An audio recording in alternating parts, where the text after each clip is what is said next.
السلام علیکم۔ سکون کی باتوں پر آپ کو خوش آمدید، جہاں دنیا کی بہترین کتابوں کو آسان، دلچسپ اور عملی انداز میں اردو میں پیش کیا جاتا ہے۔ ہمارا مقصد صرف کتابوں کا خلاصہ سنانا نہیں بلکہ ان کے ایسے اسباق آپ تک پہنچانا ہے جو آپ کی سوچ اور زندگی کو بہتر بنا سکیں۔ اگر آپ علم، خود کی بہتری اور کامیابی کے سفر کا حصہ بننا چاہتے ہیں تو چینل کو سبسکرائب کریں اور بیل آئیکن ضرور دبائیں۔ اب آئیے شروع کرتے ہیں آج کی آڈیو بک۔ ہماری آج کی آڈیو بک ہے the future of an illusion. اس کے رائٹر ہیں سگمنڈ فرائڈ۔ ہم نے پہلی ویڈیو میں چیپٹر 1 سے 3 کر لیا تھا۔ آج ہم کریں گے چیپٹر نمبر 4 اور چیپٹر نمبر 5 کا ڈیپ ڈائیو ایکسپلینیشن۔ آج ہم کریں گے chapter number 4 the origins of religion and the father figure اور chapter number 5 illusion, error and delusion. تو چلتے ہیں چیپٹر نمبر 4 کی طرف۔ پچھلے چیپٹرز میں فرائڈ نے یہ سوال اٹھایا تھا کہ آخر انسان کو مذہب کی ضرورت کیوں محسوس ہوتی ہے، لیکن اس چیپٹر میں وہ ایک قدم آگے بڑھتا ہے۔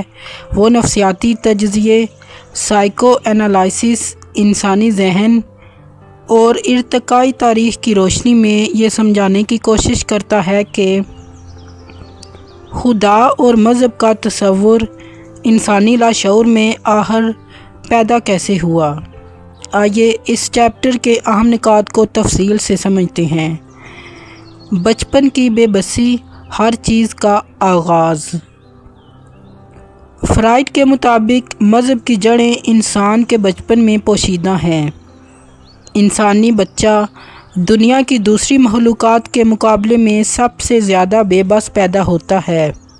وہ کئی سال تک اپنی خوراک، حفاظت اور بقا کے لیے دوسروں پر ڈیپینڈ کرتا ہے۔ اسی عرصے میں اسے 2 بڑے خوف لاحق ہوتے ہیں، ایک بیرونی دنیا کی نامعلوم اور خطرناک قوتوں کا خوف اور دوسرا والدین، خصوصاً باپ کی محبت یا حفاظت کھو دینے کا ڈر۔ ایسے حالات میں بچے کو صرف ایک شخصیت مکمل تحفظ کا احساس دلاتی ہے اور وہ اس کا باپ ہوتا ہے۔ بچے کی نظر میں باپ ایک ایسی طاقتور ہستی بن جاتا ہے جو ہر مصیبت سے اسے بچا سکتی ہے۔ باپ سے محبت بھی، خوف بھی۔ فرائڈ کہتا ہے کہ بچے کا اپنے باپ کے ساتھ تعلق صرف محبت پر قائم نہیں ہوتا، بلکہ اس میں 2 متضاد جذبات ایک ساتھ موجود ہوتے ہیں۔ ایک طرف باپ اسے کھانا، رہائش اور تحفظ فراہم کرتا ہے، اس لیے بچہ اس سے محبت کرتا ہے اور اس پر انحصار کرتا ہے۔ دوسری طرف یہی باپ اصول و ضوابط نافذ کرتا ہے، بعض خواہشات پر پابندی لگاتا ہے اور نافرمانی کی صورت میں سزا بھی دیتا ہے۔ اس وجہ سے بچے کے دل میں باپ کا خوف بھی پیدا ہوتا ہے۔ اسی لیے بچے کے ذہن میں باپ کی ایک ایسی تصویر بنتی ہے جو بیک وقت مہربان بھی ہے اور طاقتور بھی، محافظ بھی ہے اور سزا دینے والا بھی۔ بالغ ہونے کے بعد ذہن کی واپسی۔ جب انسان بڑا ہوتا ہے تو اسے ایک حقیقت کا سامنا کرنا پڑتا ہے۔ وہ سمجھ جاتا ہے کہ اس کا باپ بھی ایک عام انسان تھا جو ہر بیماری، ہر آفت اور آخرکار موت سے اسے نہیں بچا سکتا تھا۔ اسی دوران انسانی قدرتی آفات، بیماریوں، ناانصافی اور موت جیسی حقیقتوں کو بھی دیکھتا ہے۔ اسے محسوس ہوتا ہے کہ وہ آج بھی کائنات کے سامنے اتنا ہی بے بس ہے جتنا بچپن میں تھا۔ فرائڈ کے مطابق اسی لمحے انسانی ذہن ایک لاشعوری دفاعی طریقہ اختیار کرتا ہے جسے وہ ریگریشن یعنی نفسیاتی واپسی کہتا ہے۔ انسان کا ذہن دوبارہ اسی تحفظ کی تلاش میں نکل پڑتا ہے جو اسے بچپن میں اپنے باپ کی موجودگی میں محسوس ہوتا تھا۔ خدا کا تصور، ایک کائناتی باپ۔ یہیں سے فرائڈ کے مطابق خدا کے تصور کی تشکیل شروع ہوتی ہے۔ چونکہ حقیقی باپ اب انسان کی تمام ضروریات پوری نہیں کر سکتا، اس لیے لاشعور اسی باپ کی تصویر کو ایک نئی اور لامحدود شکل دے دیتا ہے۔ یوں ایک ایسے کائناتی باپ کا تصور پیدا ہوتا ہے جو ہر طاقت رکھتا ہے، ہر چیز پر قادر ہے اور انسان کی حفاظت کر سکتا ہے۔ دلچسپ بات یہ ہے کہ اس خدا میں بھی وہی دو پہلو موجود رہتے ہیں جو بچپن کے باپ میں تھے۔ ایک طرف وہ سزا دینے والا، قانون نافذ کرنے والا اور خوف پیدا کرنے والا ہے، جبکہ دوسری طرف وہ رحم کرنے والا، دعائیں سننے والا، معاف کرنے والا اور جنت کا وعدہ کرنے والا بھی ہے۔ ایک فرد سے پوری انسانی تاریخ تک۔ فرائڈ اپنے نظریے کو صرف ایک فرد کے ذہن تک محدود نہیں رکھتا، بلکہ اسے پوری انسانی تاریخ سے جوڑتا ہے۔ اس کے مطابق ابتدائی انسانی قبائل میں بھی لوگ اپنے طاقتور سردار یا قبیلے کے باپ سے محبت بھی کرتے تھے اور اس سے خوف بھی کھاتے تھے۔ وقت گزرنے کے ساتھ یہی نفسیاتی کشمکش مذہبی عقائد، ٹوٹم اور معبودوں کی صورت اختیار کرتی گئی۔ اسی طرح ہر نیا انسان بھی اپنے بچپن میں باپ کے ساتھ تقریباً وہی نفسیاتی تجزیہ کرتا ہے۔ اس طرح ذاتی تجربہ اور انسانی ارتقاء کی اجتماعی تاریخ ایک دوسرے سے مل جاتی ہے اور مذہب ان دونوں کا مشترکہ نتیجہ بن کر سامنے آتا ہے۔ چیپٹر باپ کا بنیادی نتیجہ۔ آخرکار فرائڈ اپنا مرکزی موقف پوری وضاحت سے بیان کرتا ہے۔ اس کے مطابق مذہب منطقی یا سائنسی تحقیق کا نتیجہ نہیں، بلکہ انسانی خواہشات اور لاشعوری ضرورتوں کی پیداوار ہے۔ انسان اپنے آپ کو اسی وسیع اور بے رحم کائنات میں تنہا محسوس کرتا ہے۔ وہ یہ تصور برداشت نہیں کر پاتا کہ اس کا کوئی محافظ موجود نہیں، اس لیے اس کا ذہن ایک ایسی عظیم ہستی کا تصور تخلیق کرتا ہے جو ہر وقت اس کی حفاظت کر سکے۔ اسی بنیاد پر فرائڈ مذہب کو بچپن میں محسوس ہونے والے پدرانہ تحفظ کی خواہش کا ایک کائناتی پھیلاؤ قرار دیتا ہے۔ اب ہم the future of an illusion کتاب کے چیپٹر نمبر 5 کی طرف چلتے ہیں۔ پچھلے چیپٹر میں فرائڈ نے یہ وضاحت کرنے کی کوشش کی تھی کہ خدا اور مذہب کا تصور انسانی ذہن میں کیسے وجود میں آتا ہے۔ اس کے مطابق مذہب کی جڑیں انسان کے بچپن، اس کی بے بسی اور تحفظ کی خواہش میں پوشیدہ ہیں۔ اب چیپٹر 5 میں وہ اپنے اصل دعوے کی طرف بڑھتا ہے۔ وہ یہ سوال اٹھاتا ہے کہ اگر مذہب انسانی نفسیات کی پیداوار ہے تو کیا اسے حقیقت سمجھا جا سکتا ہے، یا پھر یہ صرف ایک ایسی امید ہے جسے انسان نے اپنے خوف پر قابو پانے کے لیے اختیار کیا۔ اسی سوال کا جواب دیتے ہوئے فرائڈ مذہب کو ایلوژن یعنی وہم قرار دیتا ہے، لیکن یہاں وہم سے اس کی مراد جھوٹ یا دھوکہ نہیں ہے۔ وہ اس اصطلاح کو ایک خاص نفسیاتی مفہوم میں استعمال کرتا ہے۔ فرائڈ کے مطابق وہم وہ عقیدہ ہوتا ہے جو مضبوط خواہشات اور جذبات سے جنم لیتا ہے، نہ کہ ٹھوس شواہد یا منطقی دلائل سے۔ ممکن ہے ایسا عقیدہ اتفاقاً درست بھی نکل آئے، لیکن اس پر یقین رکھنے کی اصل وجہ اس کے حق میں موجود ثبوت نہیں بلکہ انسان کی اندرونی خواہشات ہوتی ہیں۔ اسی بنیاد پر فرائڈ یہ موقف اختیار کرتا ہے کہ مذہب بنیادی طور پر انسان کی ان گہری خواہشات کا اظہار ہے جو اسے ایک طاقتور، محافظ، انصاف کرنے والی ہستی اور موت کے بعد بھی زندگی کی امید فراہم کرتی ہے۔ اس چیپٹر میں وہ مذہبی عقائد، انسانی خواہشات، عقل، سائنس اور نفسیات کے تعلق پر تفصیل سے گفتگو کرتا ہے اور اپنے نظریے کو مزید مضبوط دلائل کے ساتھ پیش کرنے کی کوشش کرتا ہے۔ نمبر 1، وہم سے فرائڈ کی اصل مراد کیا ہے؟ چیپٹر 5 کی ابتدا میں فرائڈ ایک نہایت اہم بات واضح کرتا ہے۔ وہ جانتا ہے کہ اگر وہم کا مطلب درست طور پر نہ سمجھایا جائے تو اس کے پورے استدلال کو غلط انداز میں لیا جا سکتا ہے۔ اس لیے وہ سب سے پہلے یہ بتاتا ہے کہ اس کی نظر میں ایلوژن کا حقیقی مفہوم کیا ہے۔ عام زبان میں ہم اکثر وہم کو جھوٹ، فریب یا ایسی بات سمجھتے ہیں جس کی حقیقت نہ ہو، لیکن فرائڈ اس لفظ کو ایک مختلف نفسیاتی معنی میں استعمال کرتا ہے۔ اس کے مطابق ہر وہم لازماً جھوٹ نہیں ہوتا اور نہ ہی ہر وہم کا غلط ہونا ضروری ہے۔ اصل سوال یہ نہیں کہ کوئی عقیدہ سچ ہے یا جھوٹ، بلکہ یہ ہے کہ انسان نے اس پر یقین کیوں کیا۔ فرائڈ کہتا ہے کہ اگر کسی عقیدے کی بنیاد مضبوط شواہد، تجربے یا منطقی دلائل کے بجائے انسان کی گہری خواہشات ہوں تو وہ ایک وہم ہے۔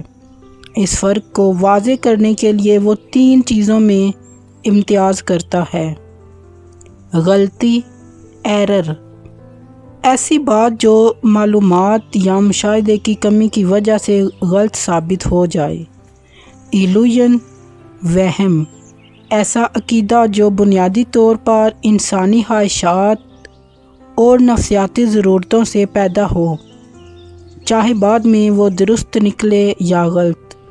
ڈیلوژن، ہذیان، ایسا عقیدہ جو حقیقت کے واضح ثبوتوں کے باوجود برقرار رہے اور حقیقی دنیا سے ٹکرا جائے۔ اسی بنیاد پر فرائڈ مذہب کو ڈیلوژن نہیں کہتا بلکہ وہم قرار دیتا ہے۔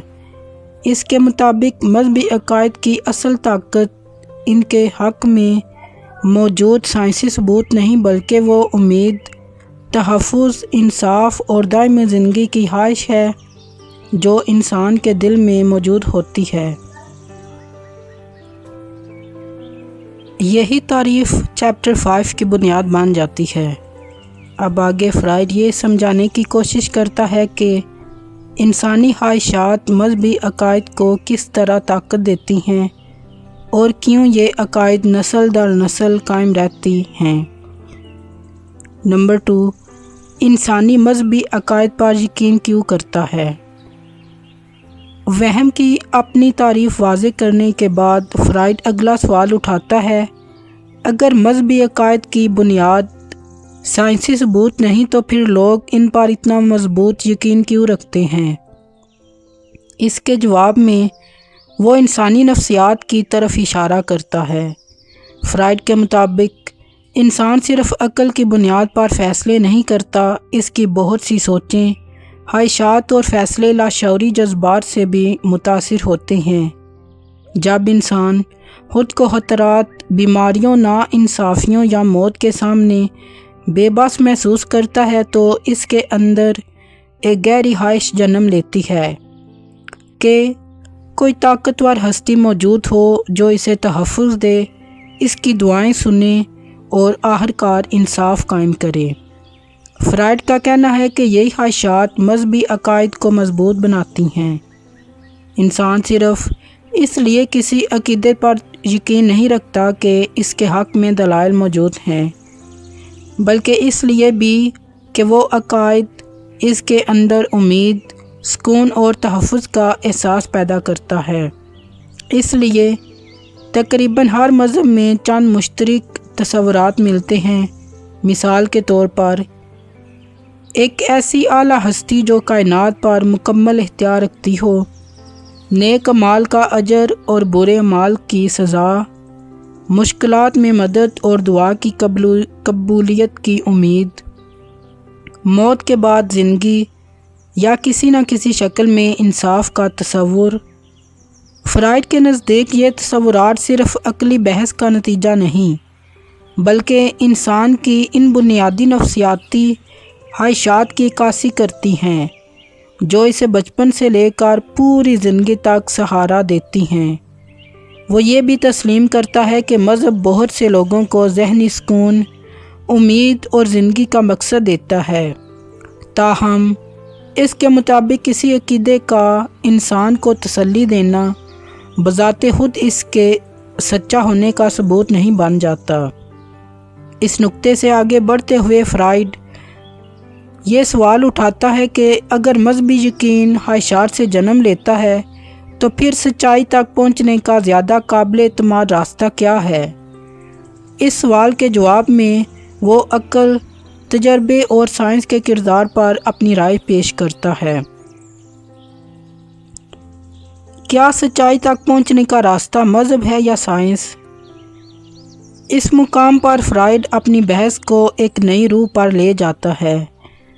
اب وہ صرف مذہب کی نفسیاتی بنیاد بیان نہیں کرتا، بلکہ یہ سوال بھی اٹھاتا ہے کہ اگر انسان حقیقت کو جاننا چاہے تو اسے کس راستے پر چلنا چاہیے۔ فرائڈ کے مطابق سچائی تک پہنچنے کے لیے سب سے قابل اعتماد ذریعہ عقل، مشاہدہ اور سائنسی تحقیق ہے۔ اس کی نظر میں سائنس اس لیے اہم ہے کیونکہ وہ ہر دعوے کو ثبوت کی کسوٹی پر پرکھتی ہے۔ اگر نئے شواہد سامنے آئیں تو سائنس اپنے نظریات میں تبدیلی لانے سے بھی نہیں ہچکچاتی۔ اس کے برعکس فرائڈ کے مطابق مذہبی عقائد عام طور پر وحی، روایت یا ایمان کی بنیاد پر قبول کیے جاتے ہیں۔ ان پر یقین رکھنے کے لیے اکثر تجرباتی ثبوت کی ضرورت محسوس نہیں کی جاتی۔ یہی فرق اسے سائنس اور مذہب کے درمیان بنیادی امتیاز دکھائی دیتی ہے۔ تاہم فرائڈ یہ بھی مانتا ہے کہ سائنس ہر سوال کا جواب فوری طور پر نہیں دے سکتی۔ بہت سے راز ابھی بھی انسان کی سمجھ سے باہر ہیں، لیکن اس کے نزدیک اس کا مطلب یہ نہیں کہ ان حالی جگہوں کو ایسے عقائد سے بھر دیا جائے کہ جن کی بنیاد خواہشات پر ہو۔ اس کا خیال ہے کہ جہاں علم ابھی موجود نہیں، وہاں دیانتداری سے یہ تسلیم کرنا بہتر ہے کہ ہم ابھی نہیں جانتے۔ فرائڈ کے نزدیک علم کی ترقی اسی وقت ممکن ہے جب انسان سوال پوچھنے، تحقیق کرنے اور اپنی رائے بدلنے کے لیے تیار رہے۔ اس کا موقف یہ ہے کہ حقیقت تک پہنچنے کا سفر مسلسل جاری رہتا ہے اور اسی سفر میں عقل اور سائنس انسان کی سب سے بڑی رہنما ہے۔ یہاں سے فرائڈ اپنی بحث کو ایک اور اہم سوال کی طرف لے جاتا ہے۔ اگر مذہب انسانی تہذیب کو قائم رکھنے میں اہم کردار ادا کرتا آیا ہے تو کیا مذہب کے بغیر بھی اخلاقیات، قانون اور معاشرہ قائم رہ سکتے ہیں؟ یہی موضوع اب زیر بحث آتا ہے۔ کیا اخلاقیات مذہب کے بغیر بھی قائم رہ سکتی ہیں؟ اب فرائڈ ایک ایسے سوال پر گفتگو کرتا ہے جس پر آج بھی فلسفہ، نفسیات اور مذہب کے ماہرین کی درمیان بحث جاری ہے۔ سوال یہ ہے کہ اگر مذہب نہ ہو تو کیا انسان اخلاقی زندگی گزار سکتا ہے؟ فرائڈ کے مطابق بہت سے لوگ یہ سمجھتے ہیں کہ اگر مذہبی عقائد کمزور پڑ جائیں تو معاشرے میں افراتفری پھیل جائے گی، قانون کی پابندی ختم ہو جائے گی اور لوگ صرف اپنی خواہشات کے مطابق زندگی گزارنے لگیں گے۔ لیکن فرائڈ اس سے مکمل اتفاق نہیں کرتا۔ اس کے مطابق انسان صرف مذہبی خوف کی وجہ سے اخلاقی نہیں بنتا۔ وہ کہتا ہے کہ تہذیب، تعلیم، خاندان، سماجی قوانین اور باہمی تعاون بھی انسان کے کردار کی تشکیل میں اہم کردار ادا کرتے ہیں۔